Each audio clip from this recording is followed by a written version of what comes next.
again with us, Mrs. Stella Mack. Yay! She comes on every week for one of our favorite segments, Ask Mama Mack. Mrs. Stella, it's always an honor to have you here. Thank You've been you. with us for a year, too. So it's, Yes. it's like a family atmosphere, It isn't it? is, indeed. Always. Okay, Brigida's mother, of course, owner of a daycare for many, many years. I won't Yes. say how many Be years. 15 this year. 15 years. All right.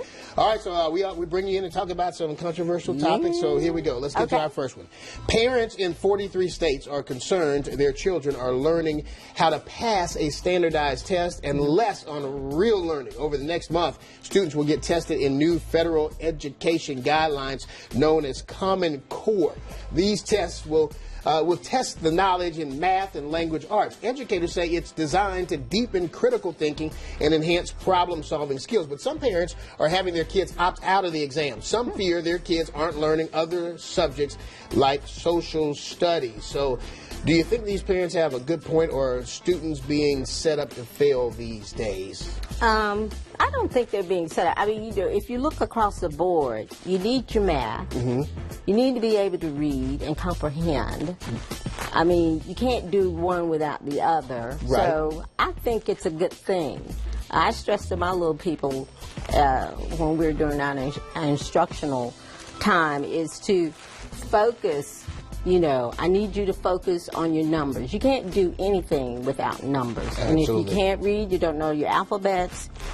And they all tie in together. They Everything do. has They to come really together. do. It really do. It really does. So I think that it's a good move, but I wish they wouldn't make it so stressful. You know, the kids get all upset, and some cases I hear they're throwing up and getting sick because.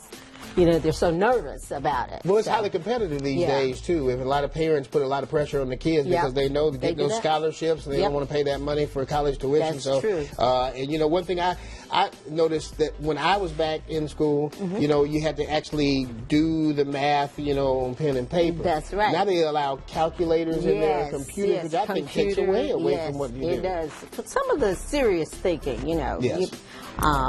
Brigida's dad has always said, you ought to be able to do it in your head, you know. Don't be lazy and, you know, depend on a calculator all the time, because you don't always have a calculator. That's but true. now you got a cell phone, it's got everything on it, so, you know.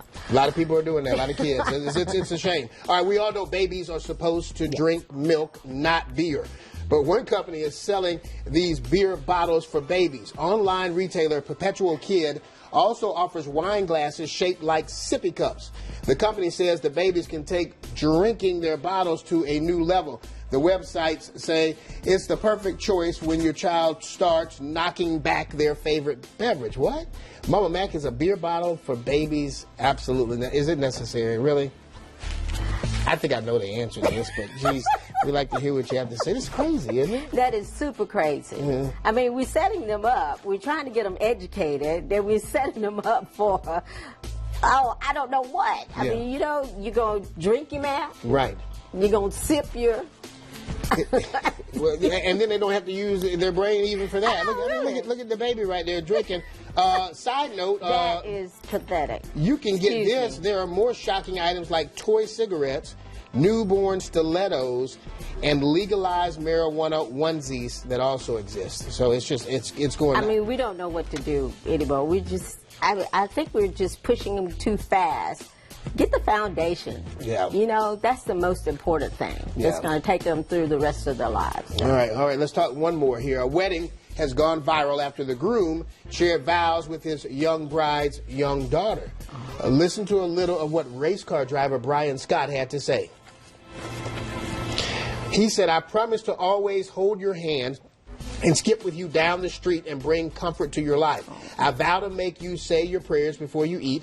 I promise to read you stories at night, to always tuck you in real tight. I vow to show you how a man should treat a woman in my relationship with your mother.